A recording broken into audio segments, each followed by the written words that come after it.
എല്ലാ സുഹൃത്തുക്കൾക്കും ഡിജിമാർക്ക് അക്കാഡമിയുടെ മറ്റൊരു വീഡിയോയിലേക്ക് സ്വാഗതം. ഇന്നത്തെ നമ്മുടെ വീഡിയോ എന്ന് പറയുന്നത് ഫേസ്ബുക്കിൽ അഡ്വർടൈസ്മെന്റ് ചെയ്യുമ്പോഴത്തേക്കും കിട്ടുന്ന ലീഡ്സിനൊന്നും ക്വാളിറ്റി ഇല്ല എന്നുള്ളതാണ് പലരുടെയും പരാതി. അങ്ങനെ ഒരു വിഷയം നിങ്ങൾക്കുണ്ടെങ്കിൽ അതെന്തുകൊണ്ടാണ് എന്നുള്ളത് നമുക്കൊന്ന് പരിശോധിക്കാം. ഇന്നത്തെ വീഡിയോയിൽ നിങ്ങൾക്കൊരു 5 ടിപ്സാണ് ഞാൻ പറഞ്ഞു തരാൻ പോകുന്നത്. ഹൈ ക്വാളിറ്റി ലീഡ്സ് നിങ്ങൾക്ക് എങ്ങനെ ലഭിക്കണമെന്നുള്ളതിന് വേണ്ടിയുള്ള 5 ടിപ്സ്. ഈ 5 ടിപ്സ് നിങ്ങൾ വ്യക്തമായി നിങ്ങളുടെ ലീഡ് അഡ്വർടൈസ്മെൻറ്റുകളിൽ അപ്ലൈ ചെയ്ത് നോക്കുക. ഇത് കൂടാതെ നിങ്ങൾ ചെയ്യേണ്ട ലീഡ്സ് കിട്ടിയതിന് ശേഷം നിങ്ങൾ ചെയ്യേണ്ട ഒരു കാര്യവും കൂടെ ഇതിനൊപ്പം ഞാൻ പറയും. Stay tune with the video. Digimark അക്കാഡമിയുടെ യൂട്യൂബ് ചാനൽ ഇതുവരെയായിട്ടും സബ്സ്ക്രൈബ് ചെയ്തിട്ടില്ല, ഫേസ്ബുക്ക് പേജ് ഇതുവരെയായിട്ടും ഫോളോ ചെയ്തിട്ടില്ല, അങ്ങനെയുള്ളവർ എത്രയും വേഗം അത് ചെയ്യുക. You will be getting lots of informations from our channel.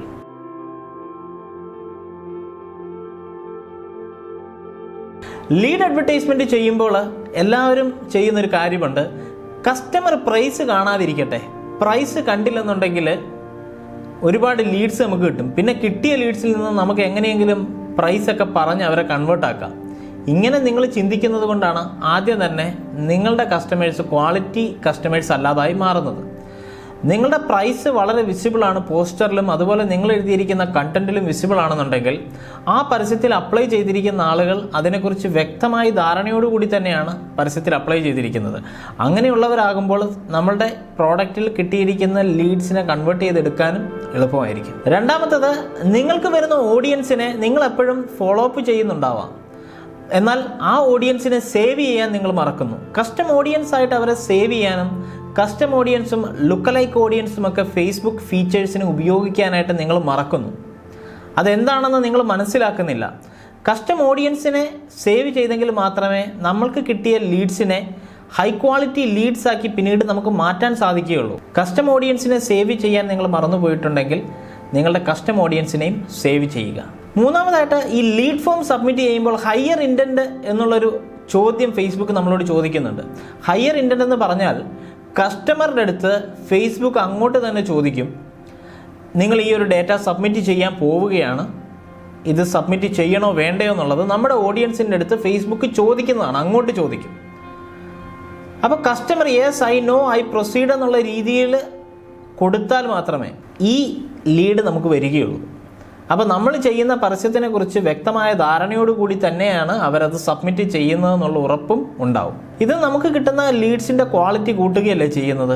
അവരറിഞ്ഞുകൊണ്ട് അതെല്ലാം മനസ്സിലാക്കിക്കൊണ്ട് തന്നെയാണ് നമുക്ക് ആ ലീഡ്സ് തരുന്നത്. പിന്നീട് ആസ്ക് ഓപ്പൺ എൻഡഡ് ക്വസ്റ്റ്യൻസ് അല്ലെങ്കിൽ കസ്റ്റം ക്വസ്റ്റ്യൻസ് എന്ന് പറയാം. സാധാരണ ഫേസ്ബുക്കിൽ നിന്ന് നമ്മൾ കളക്ട് ചെയ്യുന്ന ഡേറ്റ ഉണ്ട്. പേര്, email I D, mobile number, ഇതെല്ലാം കളക്ട് ചെയ്യുന്നത് കൂടാതെ നമുക്ക് കുറച്ച് ക്വസ്റ്റ്യൻസ് അങ്ങോട്ടുകൂടെ ചോദിക്കാം. നിങ്ങൾ എൻ്റെ ഈ പെയ്ഡ് പ്രോഡക്റ്റിനെ കുറിച്ച് അറിവുള്ളതാണോ? അങ്ങനെയുള്ള ചില ചോദ്യങ്ങൾ. നിങ്ങളിപ്പോൾ ഈ സ്ഥലത്ത് ലൊക്കേറ്റ് ചെയ്യുന്നവരാണോ? കാരണം നമ്മുടെ പരസ്യം ചിലപ്പോൾ ഈ സ്ഥലത്തുള്ളവർക്ക് വേണ്ടിയായിരിക്കാം. അങ്ങനെയുള്ള ചില ചോദ്യങ്ങൾ നമുക്ക് അങ്ങോട്ട് ചോദിക്കാം. ആ ചോദ്യങ്ങൾക്കൊന്നും മറുപടി കൊടുക്കാൻ പോലും സമയമില്ലാത്ത ഒരു വ്യക്തിയാണെന്നുണ്ടെങ്കിൽ അവർ ആ പരസ്യത്തിൽ നിന്ന് ഇറങ്ങിപ്പൊക്കോളും. ആ ഒരു കസ്റ്റമറുടെ പുറകെ നമ്മളും പോകേണ്ട ആവശ്യമില്ല. അതിനുമൊക്കെ ആൻസർ ചെയ്ത് നമ്മളിലേക്ക് വരുന്ന ഒരു ലീഡിനെ കുറിച്ച് ചിന്തിച്ച് നോക്കുക.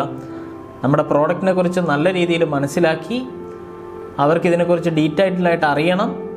നമ്മൾ ചോദിച്ച കസ്റ്റം ക്വസ്റ്റ്യൻസും മനസ്സിലാക്കി നമ്മുടെ ഓഡിയൻസിനെ സേവ് ചെയ്ത് വെച്ചത് എന്തിനാണെന്ന് ഞാൻ പറഞ്ഞിട്ടില്ല, അതുകൂടെ പറയാനുണ്ട്.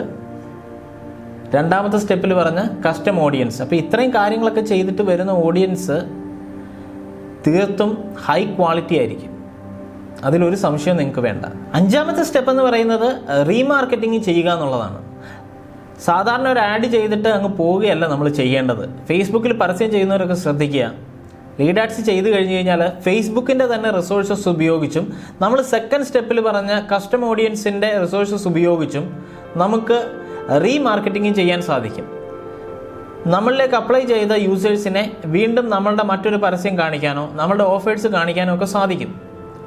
അങ്ങനെയുള്ള അഡ്വർടൈസ്മെൻറ്റുകളും കൂടെ ചെയ്താൽ മാത്രമാണ് നമ്മളുടെ മുടക്കുന്ന എമൗണ്ടിന് നല്ല രീതിയിൽ റിട്ടേൺസ് നമുക്ക് കിട്ടുകയുള്ളൂ.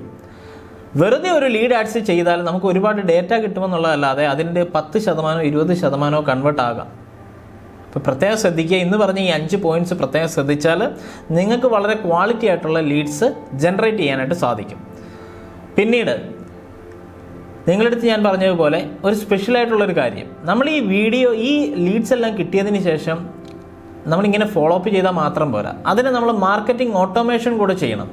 മാർക്കറ്റിംഗ് ഓട്ടോമേഷൻ എന്താണെന്ന് വ്യക്തമായിട്ട് പഠിക്കുക. ഇമെയിൽ മാർക്കറ്റിംഗ് ഉപയോഗിച്ച് നമുക്ക് മാർക്കറ്റിംഗ് ഓട്ടോമേഷൻ ചെയ്യാം.